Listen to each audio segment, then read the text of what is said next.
Друзья, Smart колесо, умное мотор-колесо для велосипеда, устанавливается буквально за 5 минут на ваш велосипед. Никаких проводов, скорости до 30 км в час без педалей. С педалями можно разогнаться до 50. Размеры от 20 до 29, 20 на 4 для фэтбайка, 26 на 4 для фэтбайка на больших колесах. Заряжается 4-5 часов до полной зарядки от сети 220. Порт находится непосредственно прямо внутри оси. Вот. Размер между проушинами на вилке должно быть 10 сантиметров, чтобы поставить это колесо. И, соответственно, обязательно нужны проушины. Подробности на нашем сайте экоколесо.ру. Управлять можно, как я уже сказал, через дисплей с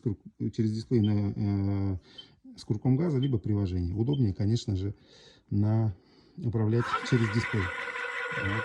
Таким образом работает колесо. И напомню, что когда будет закреплена ось на вилке, крутиться будет само колесо.